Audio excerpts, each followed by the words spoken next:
disclaimer here as well. And I just want to say this up front, is just because I am the person that is presenting this webinar for you on the Victim-Victimizer game, does not mean that I've mastered it.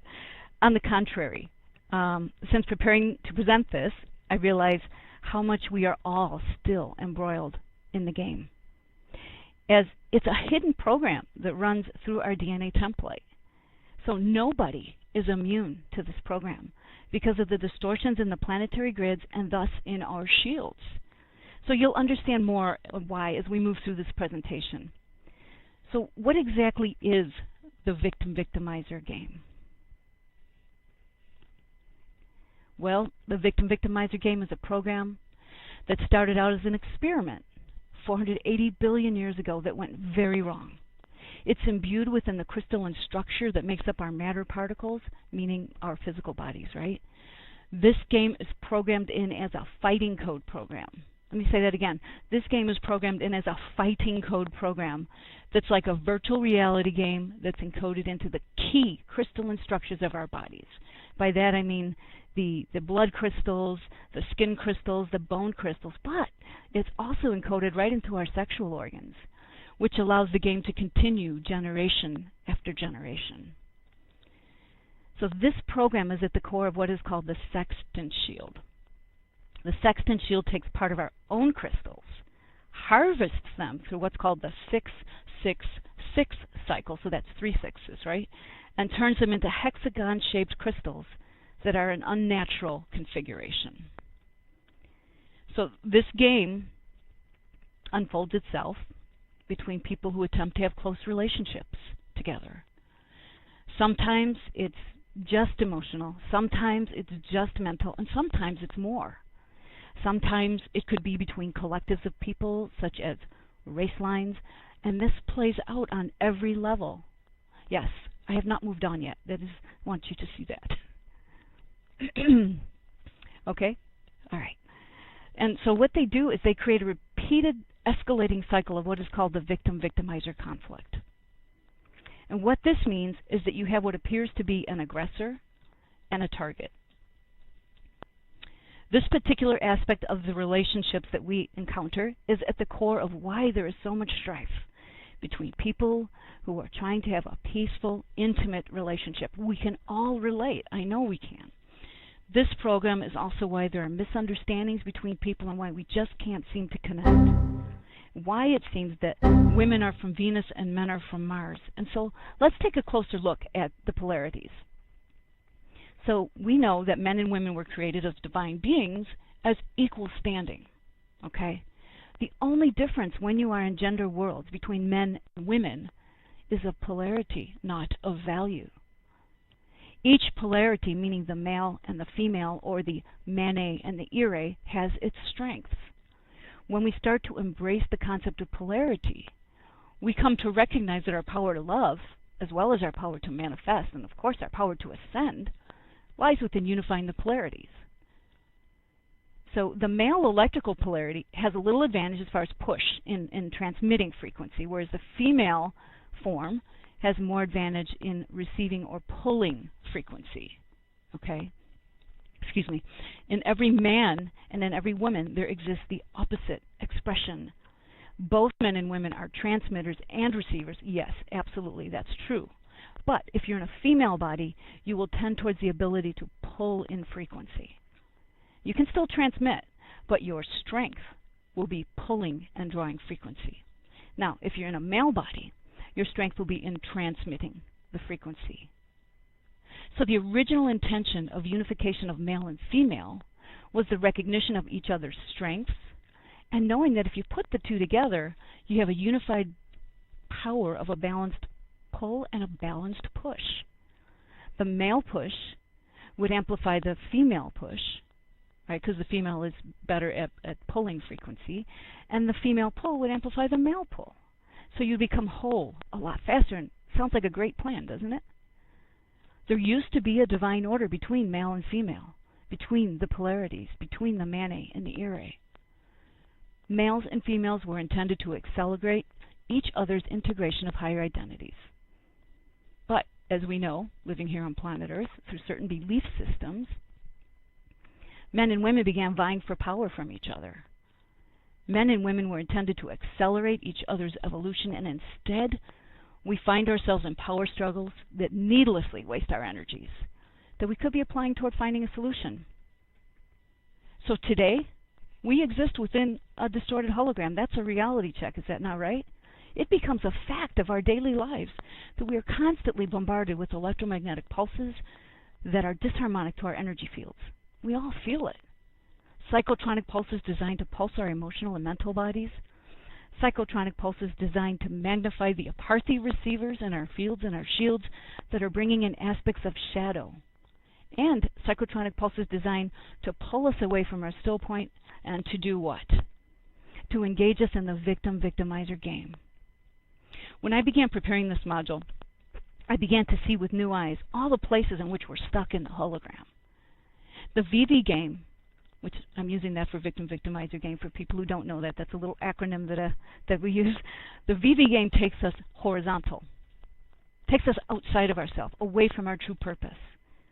We can never be the free, wonderful, beautiful, self-sovereign, divine beings that we were intended to be if we don't recognize, acknowledge, and own our role in the VV game to begin the process of healing. We are so used to reacting to situations instead of responding. We have devised so many coping mechanisms and wear so many masks that our true self remains hidden from us. We can look at all of this as a gift because it's showing us where we are not in alignment with our heroic path.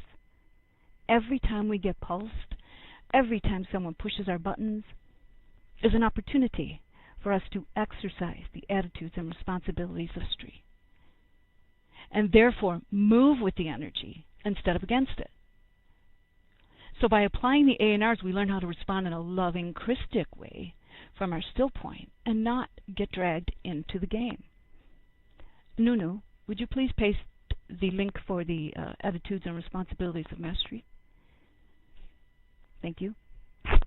So in this module, we will look at the victim-victimizer game and learn how it all began, how it affects us now, to begin the process of recognizing, owning, and healing this program, which is designed to keep us trapped within the illusion. Okay, now we'll go on to the first slide for whoever requested that. So we're going to do an overview of the presentation. I'm going to go over the history.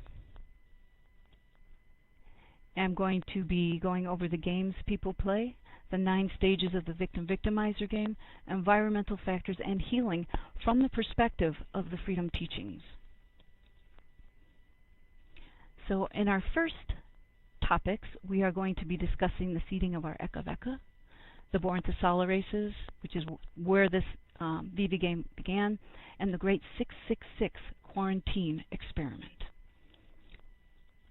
Okay, so we've got a highlighter here that I'm going to be using to explain something. So right here in the center, that is what is referred to as our Eka. Okay, it's a Cathara grid, that's the small Cathara grid in the center. Okay, can everybody see the highlighter that I'm using? Yes. Okay, wonderful. Okay, so now one of these is what is referred to as a quadrant, a Veka quadrant. Okay, now 4 of those equals a Veka. So you take the Eka together with the 4 quadrants that make up the Veka, and that's what is referred to as an Eka-Veka system. Okay, and just want you to keep that in mind as I continue to show you some things throughout this presentation, at least the beginning parts of it. So 950 billion years ago, the Eka Iani seeded into the Eka, which is the center, domains of the Ettore Eka-Veka system. Okay, 950 billion years ago, the density 5 Brennau and density 4 Elohai, Seraphi, and Brahmarama founders races seeded into this Veka by the Ettore Eka races. So we'll move on to 480 billion years ago and how this all began. And this is a fascinating story. Nunu, could you paste the link to FOL 2007 below because that is where I found this information. Thank you. So we have what is referred to as the Bohren-Tasala races. The Eka level, meaning the core level, of our parallel Akasha witnessed a natural fall and implosion in their matrix. So here, in this matrix here. Okay? So they were blinded by grief and horrified by what they saw. They thought, how can something like this happen? And we all know grief can be a very blinding thing. It can give you twisted thinking, and they began to get a little bit of that. So they decided what they wanted to do was find out what the core of the problem was. It sounds like a good idea. So they analyzed that down to where they realized the core of the problem was competition. So they wanted to know where that came from. They found out that competition comes from extremes in polarity. Okay, so they wanted to fix it. They wanted to, first of all, analyze extreme polarity. Once they identified competition between polarity extremes, meaning the Manet and the Ire, as the cause of the twisted thinking that leads to the abuse of the natural laws of physics, they wanted to fix the crystal. And this is where they got messed up. They were Christic races. They loved the Christ, as we do, but they thought it could be even better if fall potential was eradicated, where nothing could ever fall. They did know better at one point in their own evolution that fall occurs when certain laws of natural energy are used and abused, to a point where you get consequence directly to action. Consequence and action were the only temperance of the gift of free will that was put in this matrix. Source gave us all free will, and when individuated, we have that gift.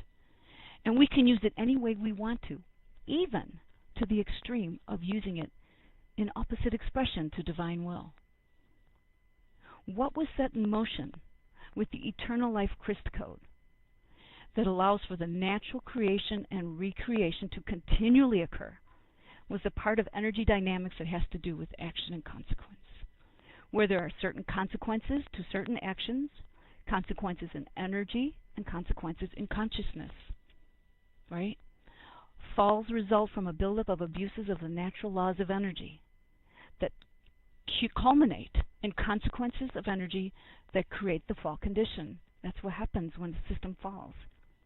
It is actually what allows eternal life creation to be eternal, believe it or not, because it tempers free will. And free will needs to be tempered, because once you get out into the hologram, you can get really lost really fast. You can forget who you are, you can forget what the rules are, and you can make some really bad decisions. That's how fall races end up fall races. So the Bohren-Tasala initiate what's called the Great 6666 Quarantine Polarity Experiment. Yes. In an attempt to discover the root cause of de-evolution and improve upon the Eternal Life Christ Code First Creation Program, which they believed would allow them to eradicate fall potential.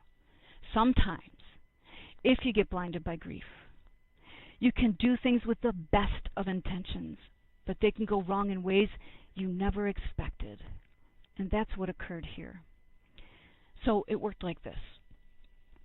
The Eka Bohren-Tasalas devised the original Victim-Victimizer game. So this is where it all came from.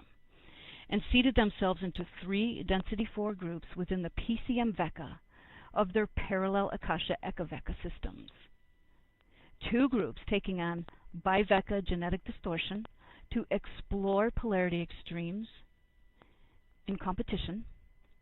1 control group remaining with the original tri-Veka genetic coding, intended to pull the polarity group back out of mutation once the 4 evolutionary 6 cycles of the experiment were completed.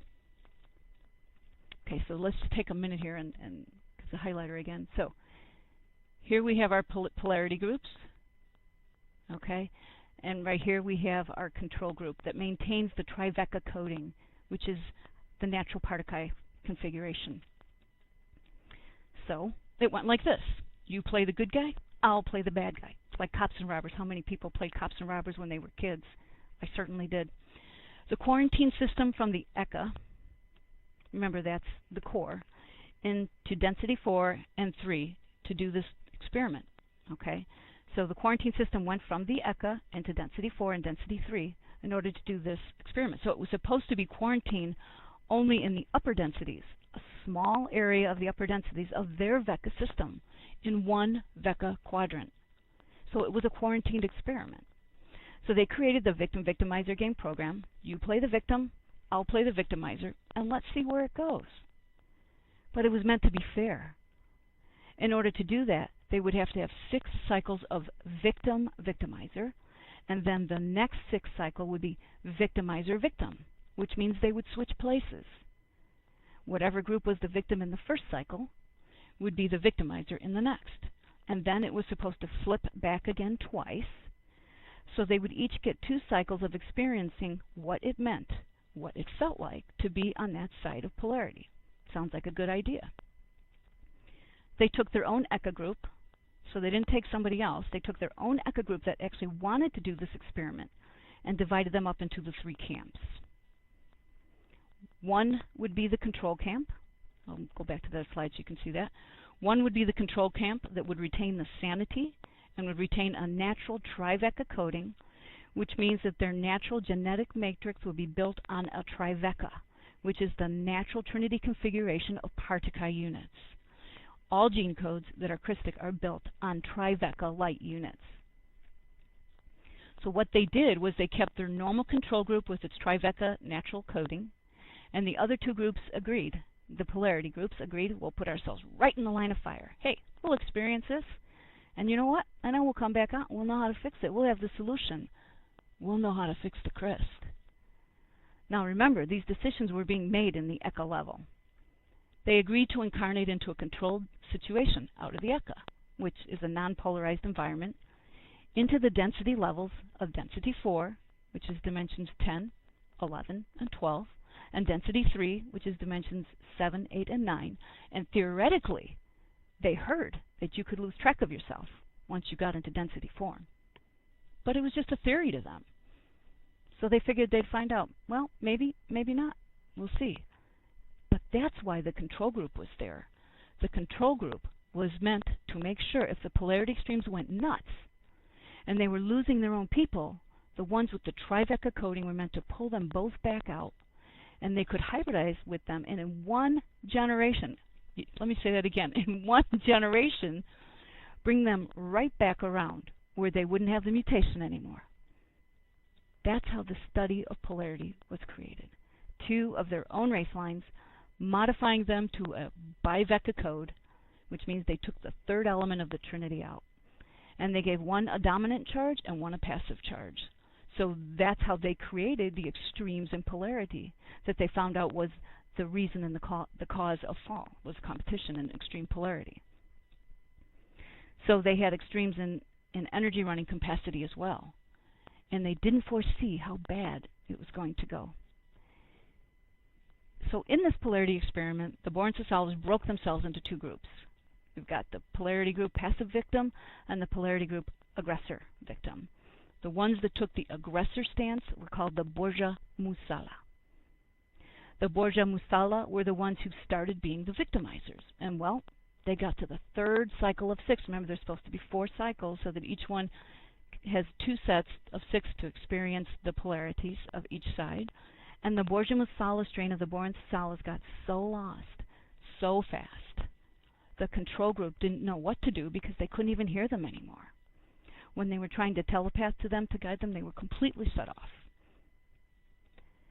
So even though they couldn't hear the control camp, the Borgia-Musala did have a density 3 and density 4 level of awareness. And they created a crude but very effective time rip technology. See, there's ways to blast holes with frequency through the light body structure of matrices, and that's what they did. And what they did was they blasted through the quarantine fence. So here's what happened once they did that. The Borgia group destroyed the other group, the victim group. There was no time for the flip to occur in order for them to change roles. They hit the 3rd 6 cycle. They did one 6-cycle with the Borgia dominant, another where the Borgia were passive, and they dealt so poorly with being on the victim side of it that by the time they got back to being the victimizer again, that was it. They were not going to see the next victim cycle. So they should have 4 6 cycles. That's why this quarantine polarity experiment is 6 6 6 6. They ended up with 3 6 cycles, and at the end of the 3rd cycle, they broke out of their quarantine, destroyed the other race completely, and then they broke out of the quarantine force field of the density 4 and density 3 system and spread like a wildfire virus. They took out the control group, and they very rapidly caused the fall of the entire Eka-Veka system. And while this was occurring, let me go back to the here. So while this was occurring, because it's our parallel Akasha, we're neighbors, right? Okay, so let me just show you where we are here on this diagram.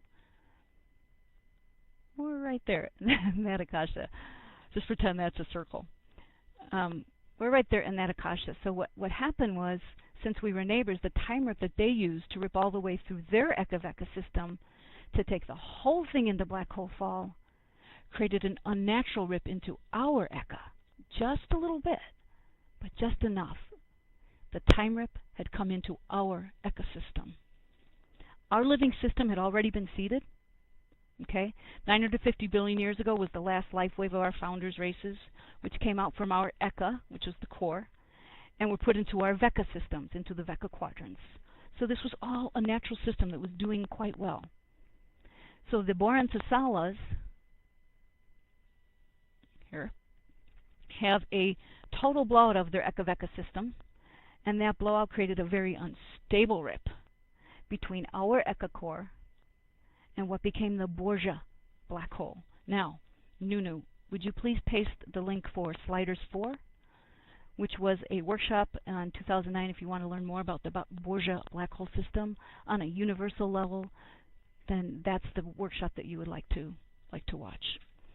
So those who were watching from the other matrices said, uh-oh.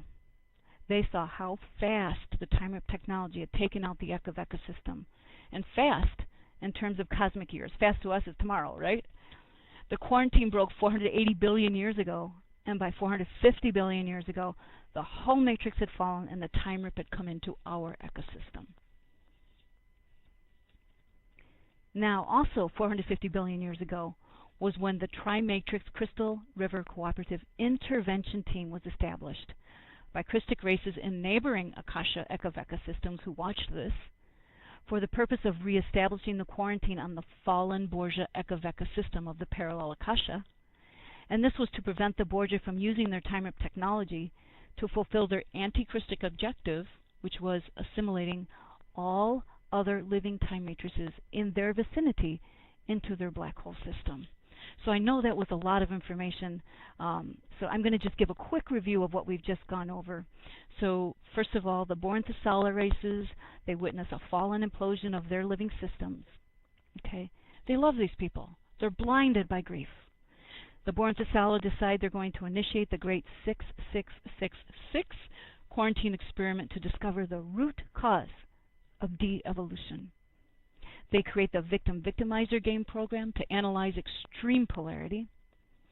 At the end of the third 6 cycle, one of the polarity groups broke out of their quarantine and spread like a wildfire virus.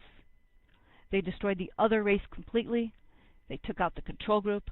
They caused the fall of the entire Eka-Veka. And they created an unnatural rip into our Eka. And then the time rip came into our ecosystem. It's quite an interesting story, and there's a lot more information in the Festival of Light 2000 workshop. Well, we're going to move on. So we're going to move to the now moment. We're going to discuss what is the Victim-Victimizer program and how does it affect us now. We're going to talk just a little bit about apartheid and about the sextant mutation. However, before we do that, first we need to have a very rudimentary understanding of tachyon cycles. So I've done my best to make a short explanation of what a tachyon cycle is, and then to tell you what the sextant cycle is. So a tachyon cycle is the process of birth and rebirth of various levels of creation, in which keys, which are small quanta of energy and frequency, are generated. And because of the planetary distortions, there are overlays hidden within each level of expansion, and they contain the victim-victimizer program. So what exactly is this planetary distortion, right? That's what I would want to know. It's called the sextant clock, which is an artificial shield clock. So let me tell you what a shield clock is. A shield clock is a part of creation that allows us to cycle through time, very simply put. The sextant shield clock is not part of organic creation, and as a result, causes us to align with an artificial time cycle. It's meant to harness keys and suck up those crystals like a vacuum cleaner, and then take the crystals and the matter structures that are attached to them and draw them into a black hole as a means of harnessing large quanta of energy, sometimes solar systems, sometimes universes, and they harness these through these artificially generated electromagnetic fields that can keep some of the structural integrity of a system intact while dragging it into full reversal into black hole fall in order to feed a black hole system. Because if you don't feed a black hole, it will go through a natural cycle of burning out the seed atom and then imploding and exploding, and the black hole races don't want to experience that. So to keep the black hole quote-unquote alive, because it's not really alive, it's a dead system, so to speak, it needs to feed. So how does it feed? It feeds through what is known as the 6-6-6 cycle. There are 3 6 cycles of escalation of the victim-victimizer game and Metatronic sextant harness activation. So I'm going to go through this slowly and explain this to you.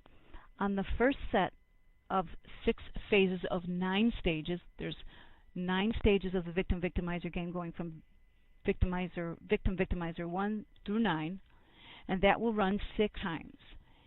In that 6 times period, it will start at axis 2 with a level of creation and expansion where what is called the dyad is birthed. So let me show you where that is here, right here. Okay, that's where the dyad is birthed. The sextant clock picks up and sticks itself on like a sucker onto the core of our axis 2. So it comes and it comes right here, okay, right to the core of axis 2. All right. And then the sextant cycle will run up to where 7 is, and 7 is right here, right there. And right before you hit 7, because 7 is what's called an Adashai point, and you would normally hit the Adashai point, and then you would go into an Adashi point, and then you would go back into the center and do the turnaround and come back out and pick up the Adori keys, and then you would go out into further and further expansion. So that's what would normally happen. But right before that 7 point, the sextant clock reverses itself. It doesn't do anything to ours yet. It reverses and it swings back to our axis 2, so back up to where the purple arrow is on axis 2, like a pendulum, picking up momentum. Okay, so during the first cycle of the 6 phases of the 9 stages of the game, it will have stolen enough keys from sucking key energy off the core of the living system to allow for an expansion, starting with 1, 1, 2, 3, 5, 8. It's the Fibonacci sequence, right? Now when it gets to 8 in the Fibonacci sequence, which occurs at stage 6, it reaches what is called the 8 accumulation point. At that point, it reverses spin, comes back up to our axis 2 again, and begins again. So basically, it works like this. It's like a pendulum that swings back and forth, stealing and harnessing keys to build up enough momentum to eventually break the crystal spiral and drop back into the sextant clock cycle. Whew. And then they draw it back into their black hole. So right now, it's August 6, 2011, and we are at the point where we are dealing with the bully, the Metatronic Fibonacci spew-all spiral, and its I destroy you now stance. But from this point forward, the natural crystal spiral will override the Metatronic spiral until the next level of acceleration, which is, I think, sometime after 2012. And if you would like to refer to that information, it was from FOL 2010. So to review, our natural tachyon cycle has 8 cycles, which gives us 6 tachyon cycles where keys are generated, plus what is called an accumulation key cycle, plus a rebirth, pick up the keys from the other side, meaning the Adore side, and go into a full rebirth cycle. Perfect. Perfect plan. But the sextant has 6 cycles, so it never makes that leap. It never gets to the key accumulation cycle, and it never gets to have a rebirth cycle. Okay, hopefully I explained that where you can understand it. So there are 9 stages in each of the 6 cycles, right? There are 9 stages of escalation and progression of the VV game. They also have their translation in weird little programs that come out between people, and that's what we're going to be looking at. These programs are coded literally into the Metatronic overlays in our DNA. And these phases of the VV game are very interesting. So let's take a look at the games people play every night and every day, never meaning what they say and never saying what they mean. So if you have time, check out a song by Joe South called "The Games People Play." I think you'll like it. Okay, so the VV game is a series of programs that are about conquering. It's a program that was put into the planetary grids and is run on the sextant clock. The Victim-Victimizer game is being carried on mutated Metatronic keys. So we have what I refer to as a Parthi. Okay? A Parthi are energy receivers in our DNA template, and what they do is they draw frequency from the unified field for translation. Not all of these are keyed to the crest. Some of them are keyed to the shadow, some of them are keyed to Wezadek, and some are keyed to our divine blueprint. So this here is what is referred to as the silicate matrix, our crystal gene 12-strand DNA template.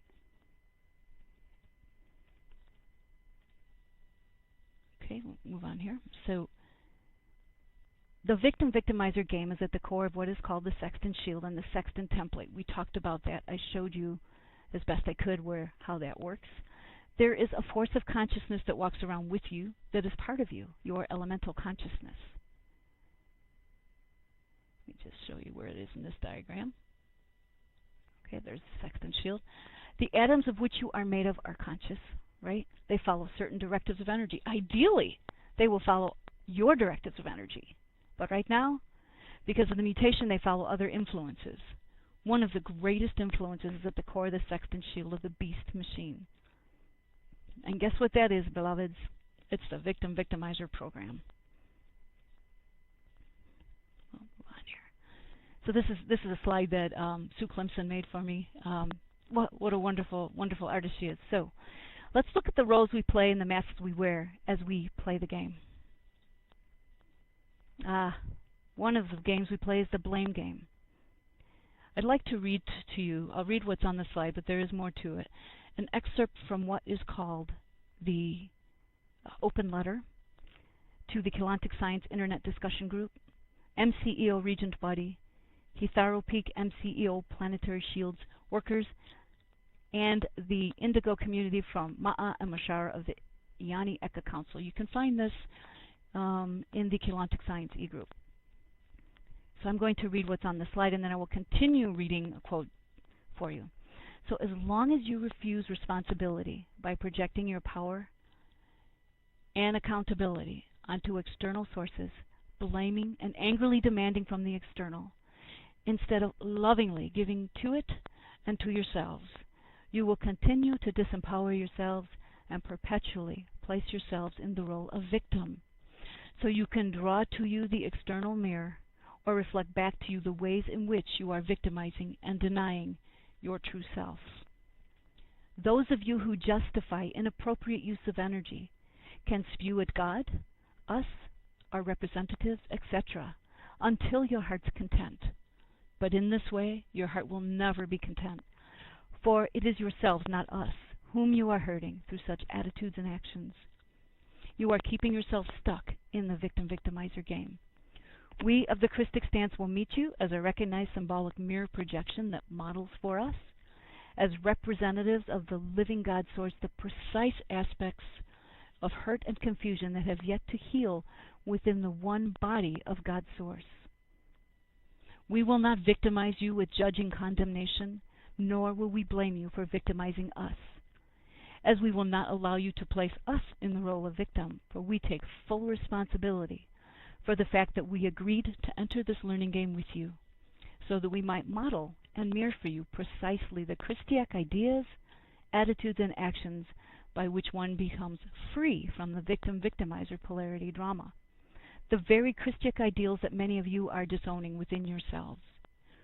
Within this house of mirrors, holographic reality that we all co-create together, we, the Eoni, and other Christic races, mirror for the earthly and fallen Metatronic races, the long-forgotten Christiac heritage that for so long now your races have disowned and self-denied, and thus projected outward into externalized personifications. We will model for you the reality that we are not the victims or the victimizers that your ego would like to believe we are, so that you do not have to face the victim and victimizer behaviors within yourselves that continue to disempower you by placing on external forces blame, responsibility, accountability, and the power to heal and free yourselves from self-imposed victimhood. And we will recognize in reverence the living God source within all things, and in so doing will not mock, disrespect, insult, or deny the infinite loving God source within us all, by allowing ourselves to be victims or victimizers, for both positions imply denial of the living inner God source and its inherent knowing innocence, unconditional love, infinite kindness, and limitless power. The contemporary races of Earth and many, many other space-time systems have forgotten the solutions to the victim-victimizer polarity learning game. So basically, people will mirror back to you what needs to be healed in your hologram. So we're gonna look at the solutions for the victim-victimizer game, but first we're going to learn a little bit more about the game itself. We have something called victims and petty tyrants. The fallen ones can continue to play the role of your victimizers only if you yourselves continue to play the role of victim. So petty tyrants can be people or groups of people that do nasty things to you, that appear to make you look like a victim, even though what they did wasn't very nice. They're teaching you how to handle your power. They're putting something in your face that you need to take a look at.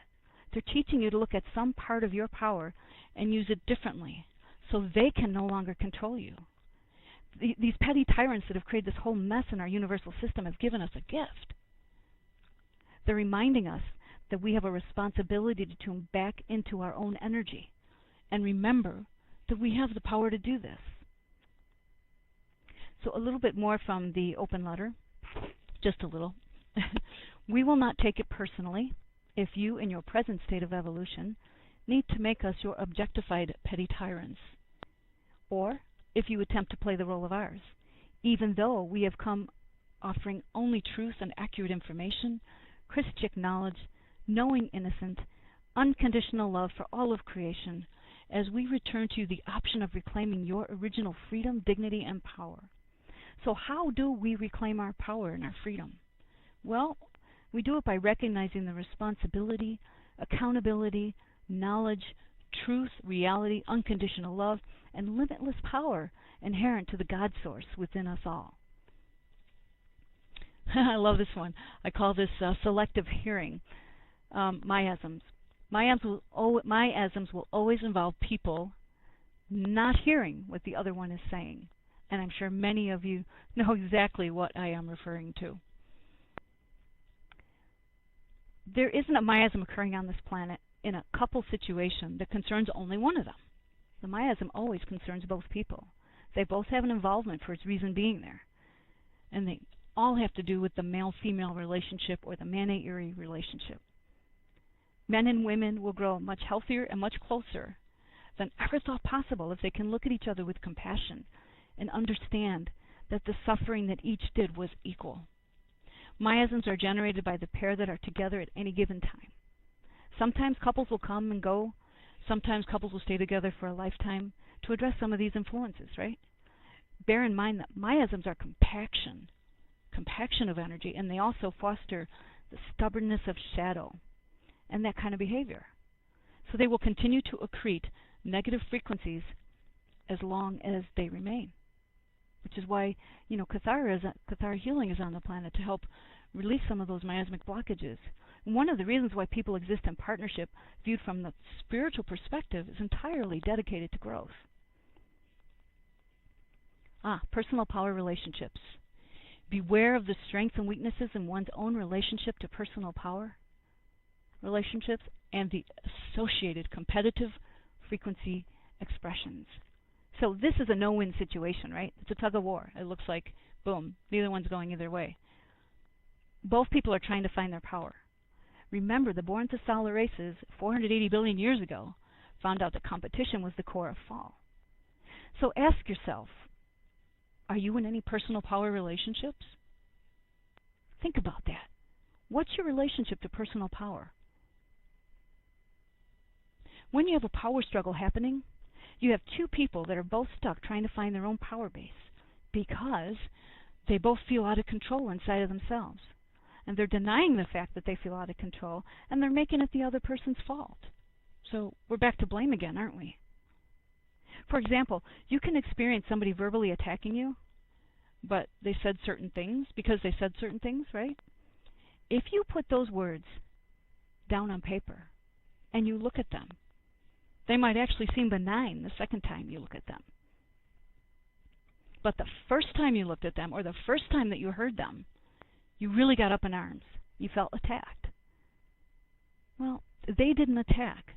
It was an energy signature that was put in that has been in your filters.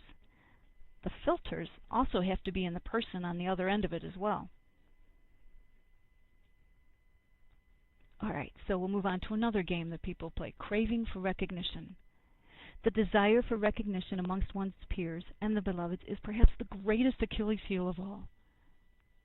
What we crave is to be recognized. When there is a craving for recognition, it is a weak spot for us.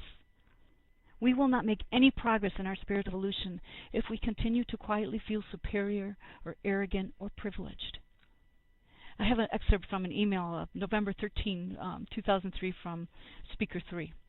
And it's just an excerpt, it's not the whole email, but the need to be noticed, showing off, desire to be the best, desire to be the prettiest or the smartest, and the desire to be the center of attention, have the most money, etc., is one of the most insidious versions of the victim-victimizer game, and how that desire is just screaming that there is something in our templates to be healed. Gossip. I think of gossip as an infection. You'll understand why as we read this. So this is a message from the Adonai Council, Sunday, April 3rd, 2005. This game is as old as the hills. Why are you still engaging in it?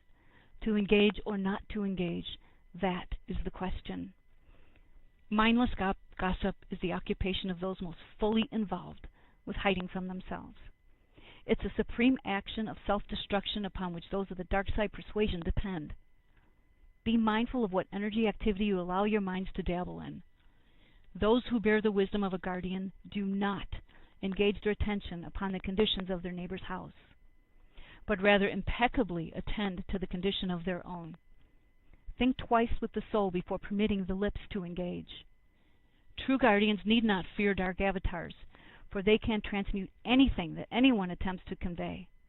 But in pointing fingers, a witch hunt is created, which is precisely the reaction the dark avatars seek to manifest. Let it be known that often those against whom the fingers of blame are pointed, on grounds such as alleged inferiority, spiritual inadequacy, and even simple jealousy, are those who possess the greatest threat to the dark avatars amongst us. And often, too, those who cry the loudest, including being attacked, are simply disowning the attack that is coming from within. If you can all remember to mind your own counsel, tend your own house, and generally mind your own business, you will beat the dark avatars at their own game. And they will become bored on attending your gatherings, as the door to their divide and conquer games will no longer be open. Those of you who worry most about dark avatars being present are those who are feeding them energy in the form of fear and its mindless responses. Look at what this is creating. You make the dark avatars work easy by engaging the fear, engaging the drama of speculation, engaging the emotional thrill, the thought, enjoying, feeding on the words of others shared among you. The dark avatars need say very little, for in this way you are serving their agendas, doing their divisionary work for them. You will be unable to heal inner vulnerability to create immunity to such if your attentions are almost continually allowed to wallow in the fears of external persecution.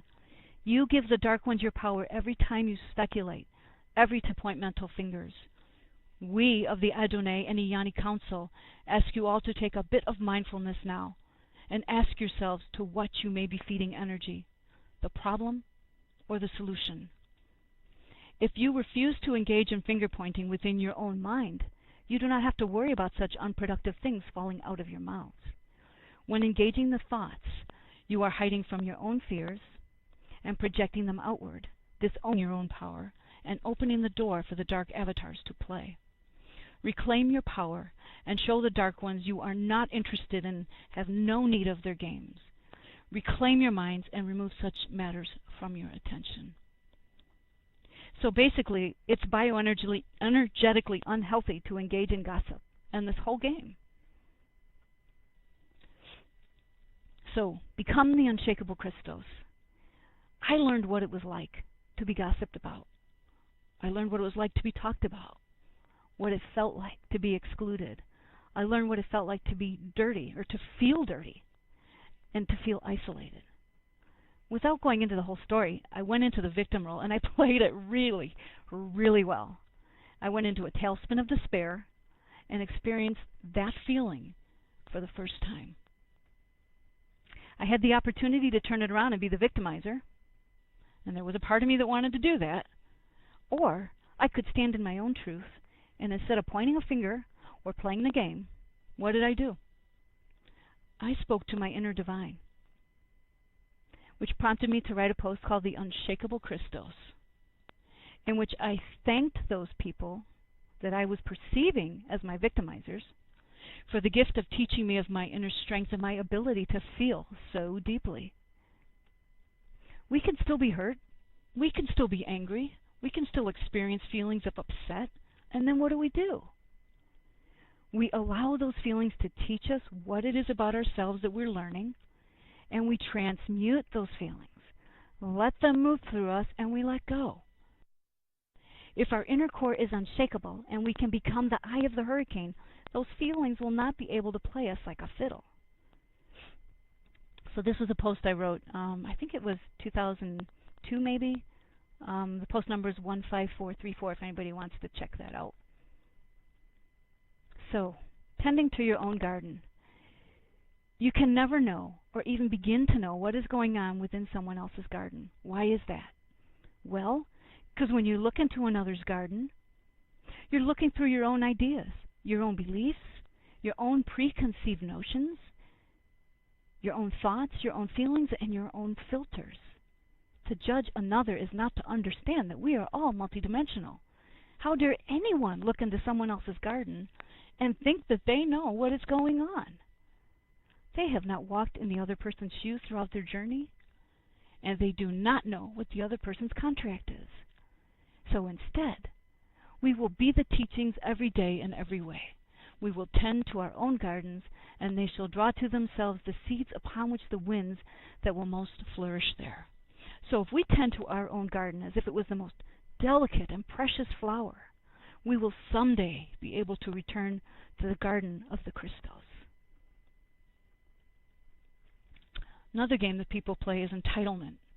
The Universe Owes Me Mind Trip is one of the most powerful self-sabotage games in the world.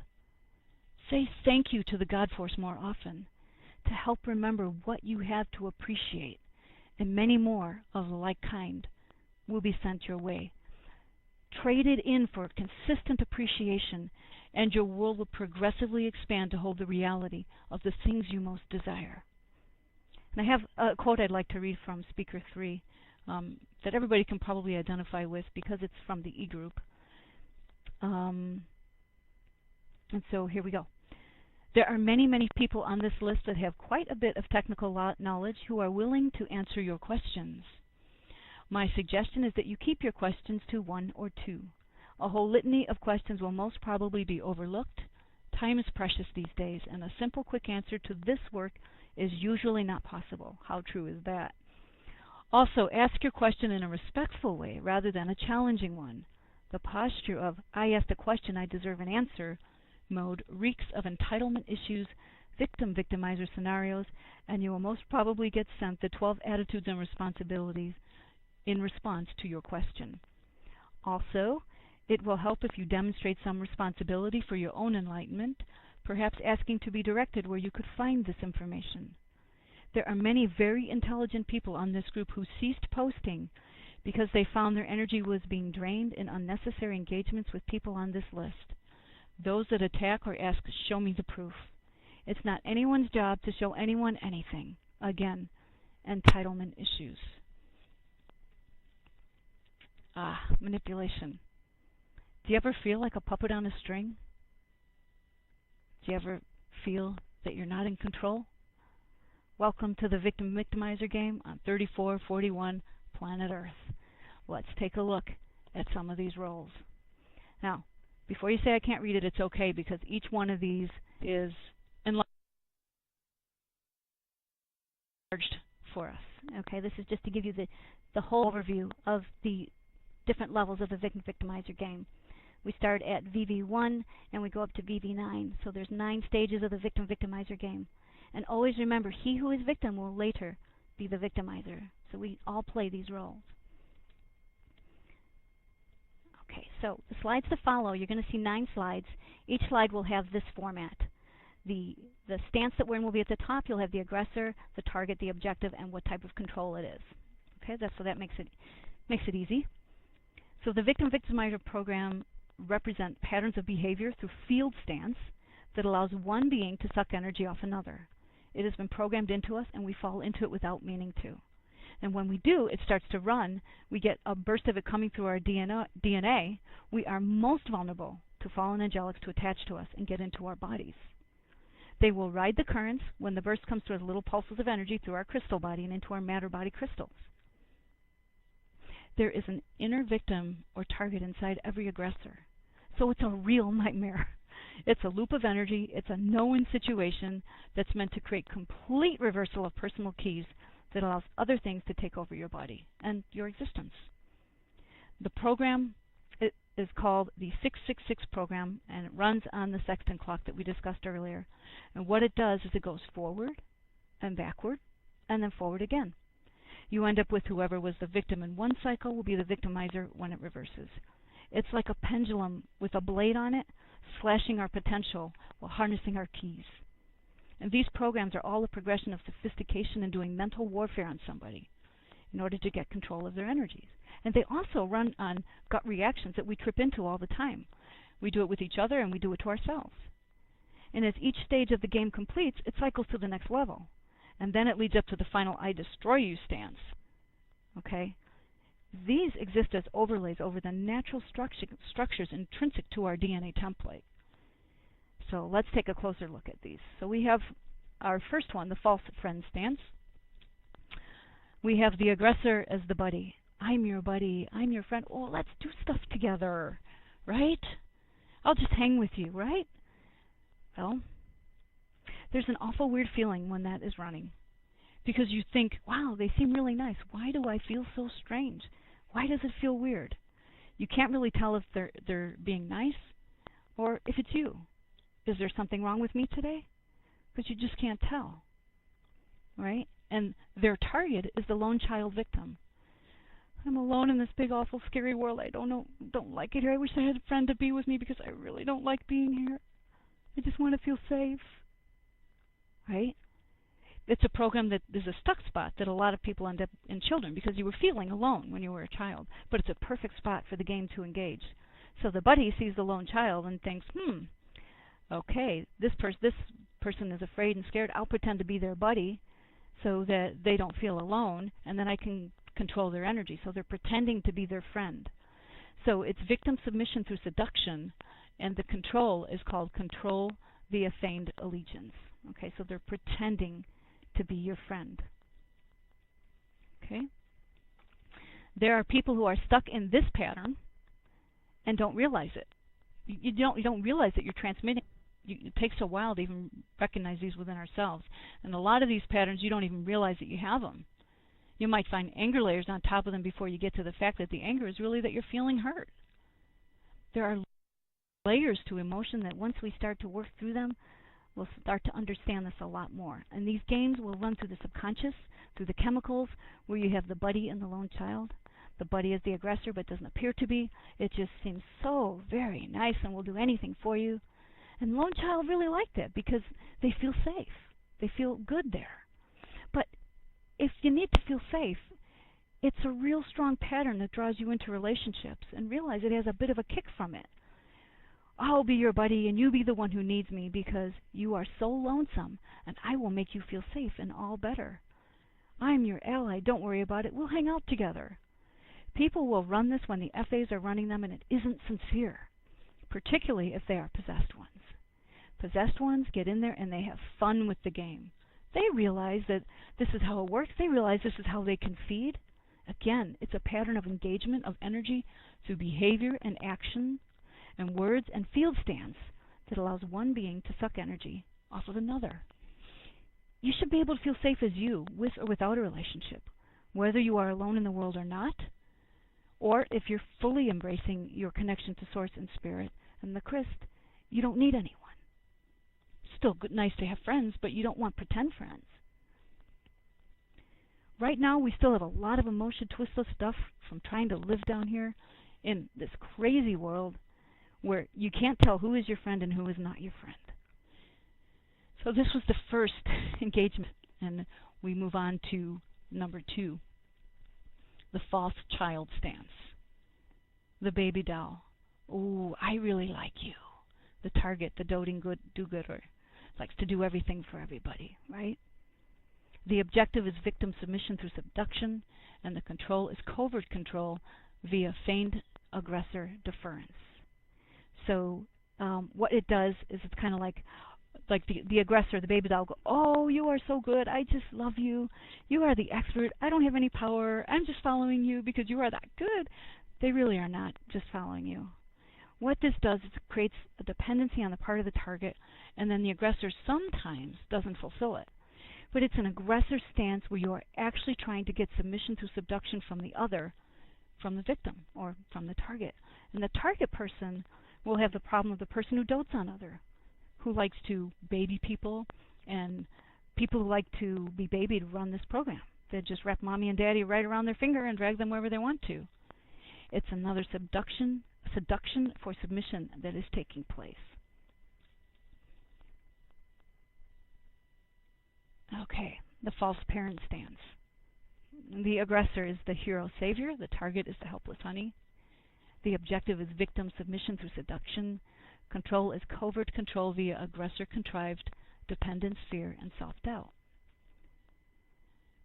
So the target is basically someone that goes like this. Oh, I'm a damsel in distress. Oh, I wish my knight in shining armor would come and save me. Oh, dear Romeo, wherefore art thou, Romeo? And so the aggressor sees this and goes, oh, no problem, dun, dun, dun, dun, here comes the knight in shining armor on his horse riding in to save the day. Right? Well, really? It's not always the male knights, by the way. And it's not always females that are locked in the towers. But look at how you are in relationships. Pretend if you videotaped yourself and you were watching it now, what would you see? In this stage, the false parent stance, the hero is actually pretending to be the protective, supportive, and nurturing parent. So what the aggressor is trying to do by doing all sorts of things for you, oh, don't worry, I can take care of that. Don't worry, you don't have to learn how to pay the bills, honey, I'll take care of that. They do these things that appear to be good for you on the surface, but they're actually making it so that you are more afraid of functioning on your own. Or there's ones that'll say, oh, that's all right, Mommy and Daddy forgive you, and you're sitting there kind of stumped going, oh, I messed up again, didn't I? Dang, what did I do this time? It's meant to create self-doubt, to create fear of the world, and a dependence on the one who is playing your hero or your false parent. Again, it's them trying to get you to submit to their will so that they can direct your energy. We'll move on to this one. The false righteousness stance. The aggressor is the terrorist, the target is the acrimonious achiever, and the objective is to create victim disorientation and fear. Now this is where it goes from being covert or subtle into overt control by generating fear, pain, confusion, and disorientation by direct intimidation. We are righteous and you are evil. We are good and you are bad. Poor us, look at what you are doing. When really, it is us doing it to you, but you don't even realize it, right? You can find this in relationships at home where you end up in relationships with spouse abuse, right? Because it's overt now. On occasion, the spouse may become a terrorist and do something that's overtly, obviously creating pain and disorientation by direct intimidation. The main thing with this one is to create the disorientation. It's meant to catch the person or the country, if you will, off guard and really create confusion and disorientation through fear and overt attack. The righteousness issue is the key. It's psychological warfare. All of these are psychological warfare tactics, right? Playing the false righteousness part begins the process of getting other people that are watching to think that the target is actually being bad. And the aggression coming at them is understandable and justified. That's a ploy and a stance that the aggressor takes to begin the process of getting allies to thin out as far as the target goes. One of the core things is that they are trying to begin the process of isolating the target, where all of a sudden the target looks like the bad guy and they start losing friends. They start losing their allies. They're isolating the target, and this is as the aggressor is going in for the kill on the target. And Victim-Victimizer 5, we have the dead enemy stance. The aggressor is the possum. It's all gone. No more problems. We're okay, right? I'm not mad at you. You're not mad at me. Everything's fine. Don't worry about it. The target is the peacekeeper. Okay, the person who wants to have peace all the time, who wants to keep the peace. The objective is victim deception. The control is covert control. Now we're going subtle again. Covert control, deception via aggressor-contrived false security for the victim. So again, the possum is to distract and disarm the target. All gone. Not there anymore. Not a peep. Not a word. It's as if they're just not there. They just play possum and they curl up into a ball. Okay, fine. We're not enemies. There's no conflict. This is a great distraction technique, and it is to distract and disarm the target. The target is always trying to keep the peace, even if at times it compromises their own truth. The peacekeeper wants to believe the problem is gone, right? So the victim starts to feel secure because they haven't heard anything from the enemy for a while, and it seems like they're not a threat anymore. So the target victim starts turning back toward what they normally would focus on. So they just go back and they do their own thing and relax their boundaries because they think that everything is okay. And then we move into the next stage of the game, the Trojan horse stance. The snake is the aggressor. Don't trust that smile. The target is the status seeker. Objective is, again, victim deception, covert control, deception via false resolution to disarm the victim.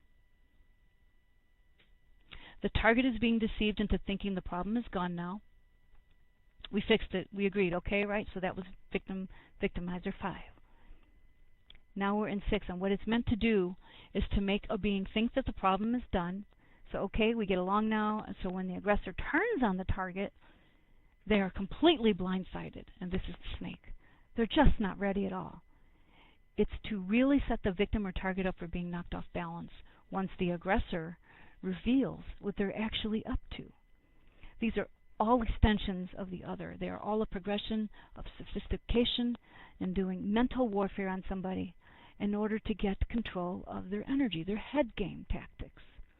They're taught on a conscious level, yes, but most of us don't realize they run on a subconscious level. And we end up playing these games with each other and ourselves, and we don't even mean to. And we'll move into number 7, the martyr stance.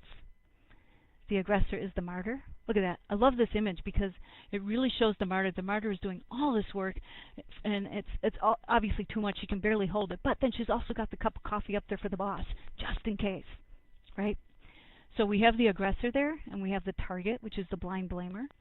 And we have the objective as victim confusion, and the control is covert control via direct mirroring. This is where it gets kind of strange. So what happens here is the aggressor accuses the victim or the target of the same behaviors that the aggressor is actually doing. Sometimes they do it consciously. Again, it's a head game, right? What is the payoff and on what level? Giving up energy to someone, then they want energy from someone else. So they're doing so much for this person, and they're giving all their energy away to this person, so they need to get energy from somewhere else. So the martyr basically is a person who assumes an attitude of self-sacrifice or suffering in order to arouse feelings of pity or guilt in others. The poor me role, they make it look like you did something. That's where the false victim comes in. The target is made to look like the aggressor in order to lose allies and further isolate the target. As fully as possible, by making it very obvious and saying, oh, poor me, look at what you are doing. And you're standing there or sitting there, whatever you're doing. You're like a deer caught in the headlights, huh? The other one is going, hee, hee, hee, and all the neighbors are basically saying, it's terrible what that person did to that person. Well, look at that. Wait a minute, that one did that to that one. No, that one did it to that one. The aggressor is squawking about the fact that the target they are actually after, saying, look at what you are doing, and literally accusing the target of the stuff that they are doing. People don't do it consciously. That's what's freaky about it, right? The aggressor doesn't realize that the behaviors they are seeing in the target are actually the behaviors they're whisking towards them. Both people are disempowered by it. There are no winners in these games. It's meant to cycle where one flattens the other and the other one comes back up and flattens the other, and it's like Punch and Judy continually until it finally gets to an end of a cycle and one wipes out the other, and then another set engages.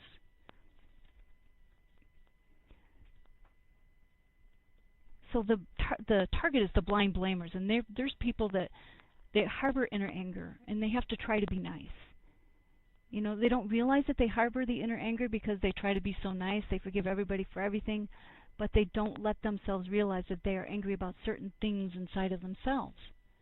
They feel that they're not in control of their lives and that other people are controlling their lives, and they can't do something because somebody is always doing this, or somebody will get mad at me, or that kind of stuff. There's a sneaky part to that particular target stance where you don't realize you're projecting on anybody. You just feel sad, or you feel depressed, or you feel repressed, and you can't figure out what is wrong with your life, and you just don't feel right. You feel like you are being victimized by other people around you, or by your job, or your circumstances, or other stuff like that. What you're actually doing is blaming another person, whether that's another person, or a government, or some object, or whatever, covertly for you not taking control, because you have actually adopted compensation patterns where in order to keep the peace or keep people happy with you, you learn to say yes when you should be saying no. You learn not to draw boundaries, so you let other people step over your boundaries, and when you do that, you feel victimized. But it feels like it's the other person who is doing it when it was really you that didn't put your boundaries up in the first place. It's a really, really insidious game that is running here. You will have this program running and you won't even realize it. There's an anger that's actually being transmitted that you don't see, that you don't realize is even there. That's the blind blamer one, where you're actually blaming things outside of yourself for conditions in your life that you're not happy with because you're feeling victimized, but you don't realize it, so you are blind to the fact that you are blaming. And at the core of that is repressed anger. So you need to sit down and ask yourself, what do I need? And start taking care of your own needs. Humor is a great antidote. It's not a blanket fix, but it's a good way to lighten up so you can disengage the pattern that is running through the subconscious chemicals. Actually, your elementals are fighting with each other through you. In worst case scenarios, you actually have more than elementals alone fighting through you, where you actually have field influences coming in and taking shots at each other. If you happen to have one person that has an Anunnaki attached to their field and another person who has a Drak or some other fallen angelic attached to their field, you are waiting for World War III right in your living room. So what is the cure for martyrdom? Let's read about the illusion of martyrdom from Cathara Healing Level 1 Manual. People who love themselves do not buy into the idea that they must play martyr to others in order to be of service. Martyrdom implies a belief that you are lacking in worth, or you must earn your worth in being by relinquishing that which feels most value to you. It also undermines the expression of the God presence within you and with others by assisting them to believe that you are so vital to their well-being they cannot function without you. In truth, martyrdom is an expression of ego, most often used by people who feel they are personally insignificant in the eyes of the divine, in order to give themselves significance and a sense of personal power and purpose for being. People who actively know the intrinsic spiritual divinity within themselves treat that divinity with honor and respect, and do not allow or need others to depreciate the self and its desires in order to prove the existence of a belief in personal divinity. Martyrdom does not facilitate healing within self, as it reinforces the erroneous belief in intrinsic personal unworthiness, which exists in direct contradiction to the innate God presence that exists in every living thing. Within the energy dynamics of universal law, natural balance is achieved in the flow or giving and backflow or receiving of energy. In human spiritual relationships, this balance of energy is achieved by mutually valuing each person in a relationship, through which the natural giving and receiving of energy can be exchanged unimpeded. Martyrdom impedes the natural flow of energy. The martyr customarily gives more than receives, which progressively diminishes the martyr's ability to keep open a perpetual flow of energies from the divine, because the martyr does not allow the self to receive. Martyrdom is not a demonstration of love. It is an exhibit of love deprivation. So what's the remedy for that? Omni-love. And what is omni-love? It's the greatest love that can be embodied in human form. When we begin to rise above the victim-victimizer program and begin to embrace our true heritage, and we can begin to experience the oneness of all life. One spirit, one God, one self, one love, one thought, one song, one light, one heart, one mind, one form, and to know ourselves as the substance of spirit first and materialized atoms second. We move on to the magician stance, the I am like you stance. The magician is the aggressor. The target is something called the sin eater, and the objective is victim confusion. Covert control via fake empathy and direct mirroring. So basically the sinner is, it's always my fault, whatever it is, I did it, I feel guilty for doing that even though I didn't do it. So the target has a guilt complex. And there's certain programs where you take on everybody else's garbage and you feel bad for it. You feel bad for all the terrible things on the planet that everybody's doing to each other, and you feel bad in general and you don't know why. That's the whole guilt complex thing.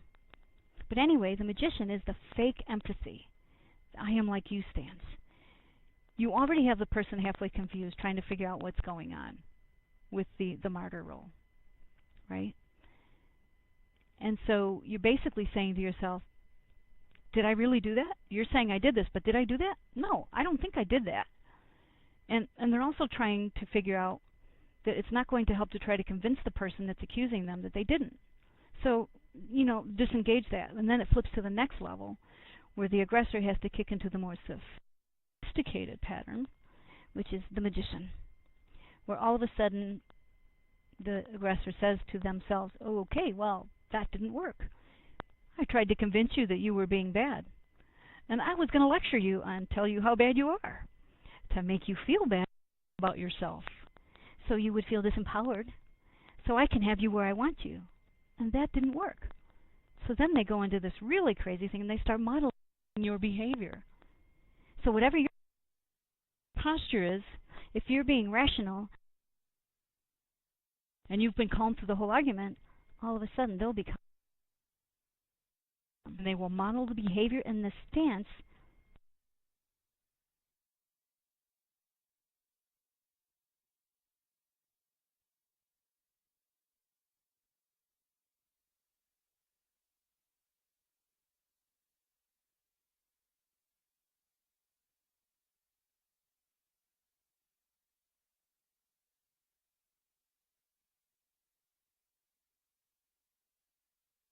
that yields. The program itself will model your fields.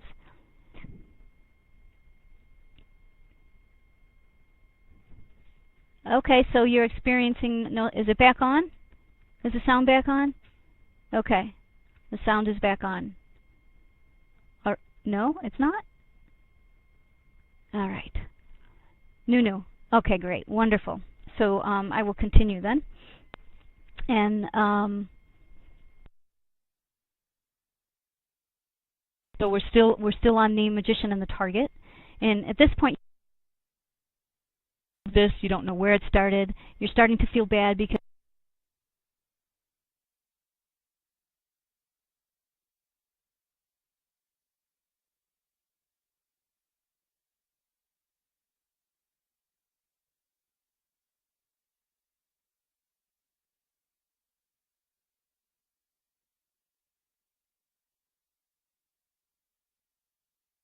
wrong. If somehow, this nasty argument or maybe and now you're in a spot where they're being really. Is it still off? Okay. On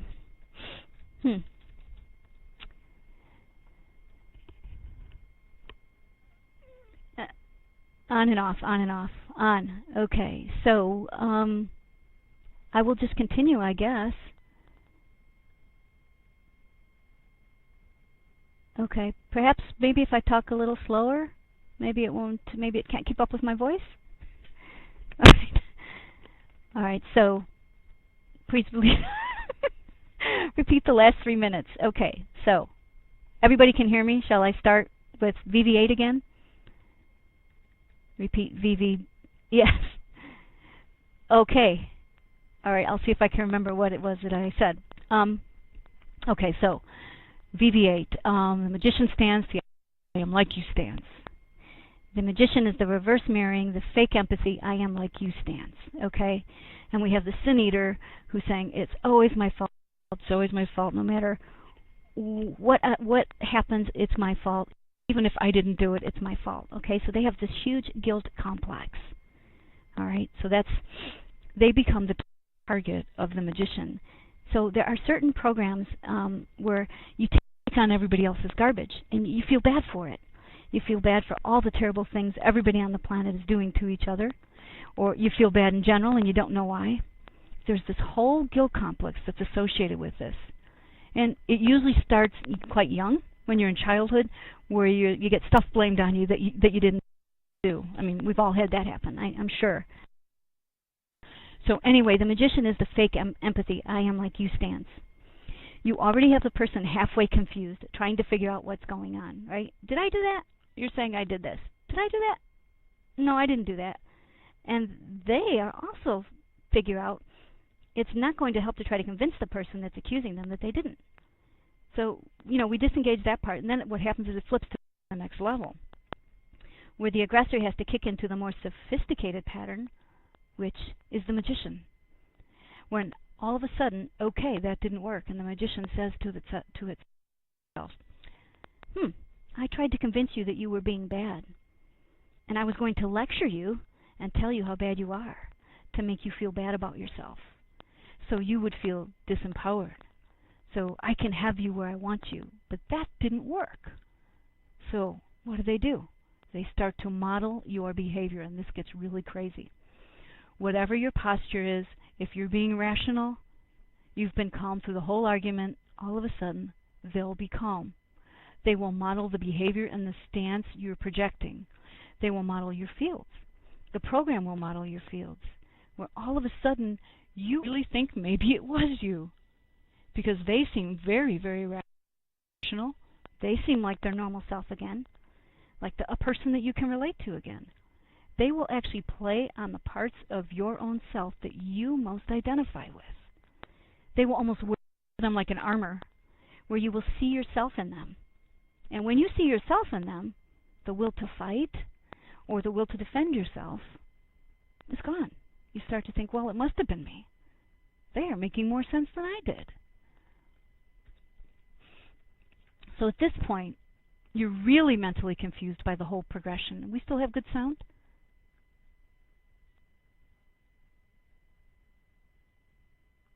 Yes. Okay. Thank you. So at this point, you're really mentally confused by the whole progression. You don't know who started it. You don't know where it started. And you're starting to feel bad. Because if you did do something bad, if you did do something wrong, if somehow this nasty argument or mess was your fault, you'd like to fix it. But you can't figure out what it was. The aggressor was telling you what it was, but you didn't think you did those things, so you stepped out of that. And now you're in a spot where they are being really, really rational, and they are telling you what to hear, what you want to hear in certain ways, and they are being calm and rational.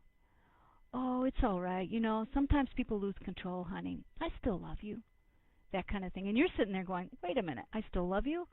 Wait a minute. You said you still love me because I lost control? Is that right? Oh boy, here we go again. We're back to the mirror where you're actually accusing me of what you did. How many people have had that experience? Or, and this is like the double whammy, where you get the mirror flipping back and forth, but you also get the reverse mirror, right?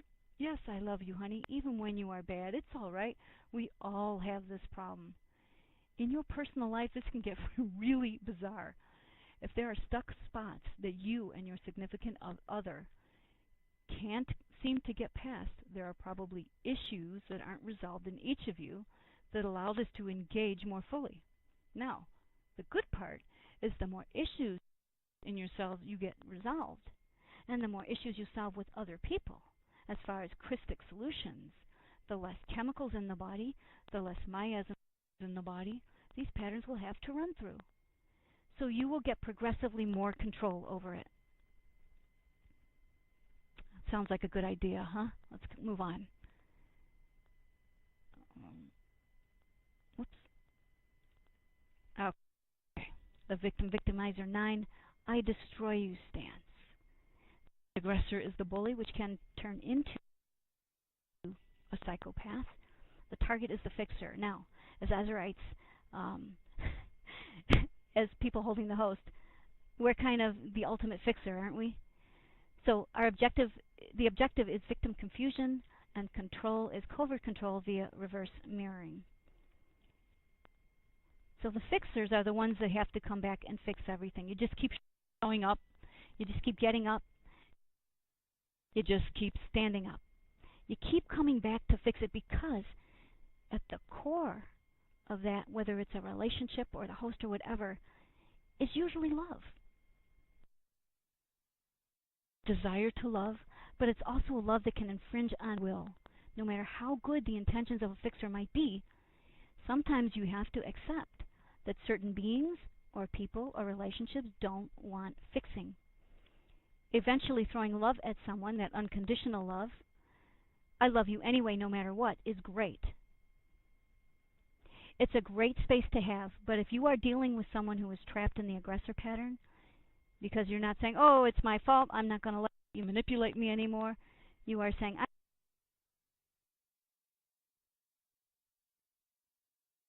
going to stick around and we're going to talk about this because this has to be, I am not going to leave you either. When you get to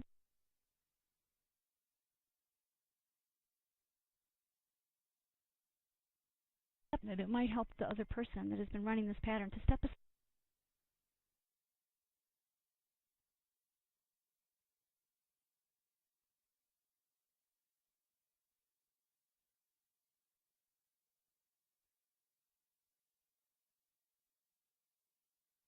Not buying it.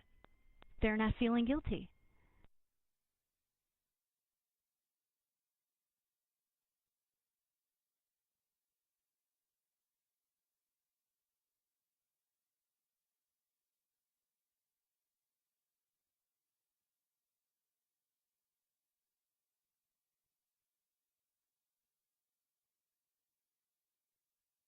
Something else. Okay. I will talk slower. Okay. You can go with them, but you are also not letting them walk on you.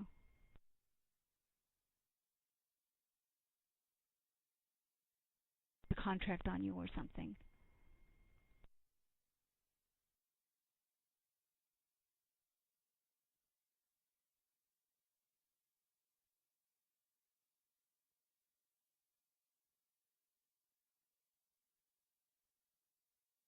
Ever. But when this pattern pops, there is so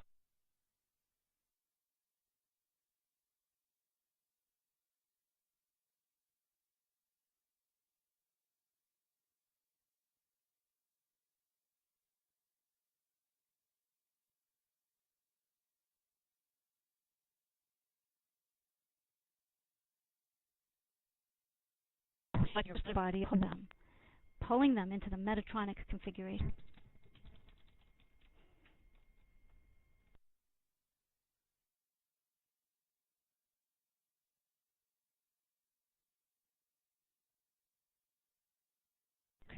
Just a couple people. Can you hear me? Can't hear you. Could you redo VV9 as a cutout? No. Can you go back to the fixer? My connection. It's good.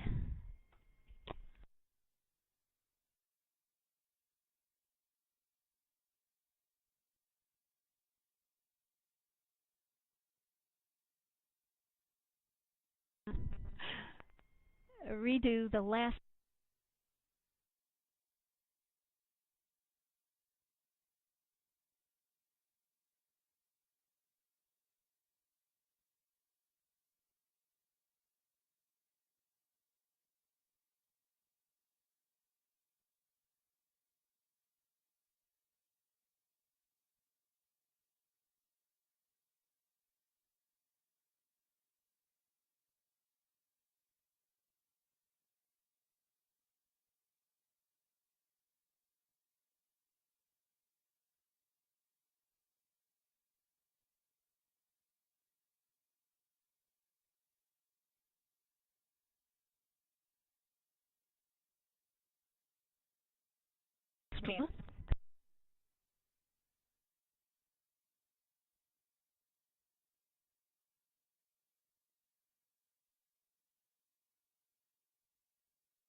Could get through the VV8. Is that correct? Oh, again.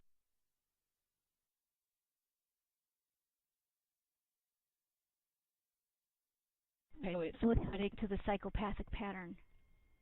Okay.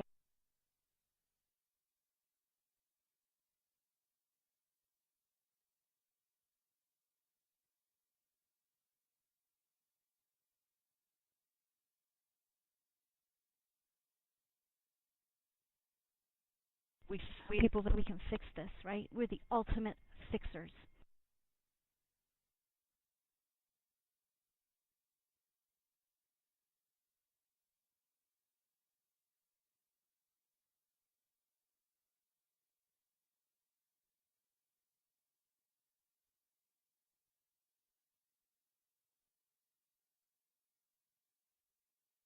We're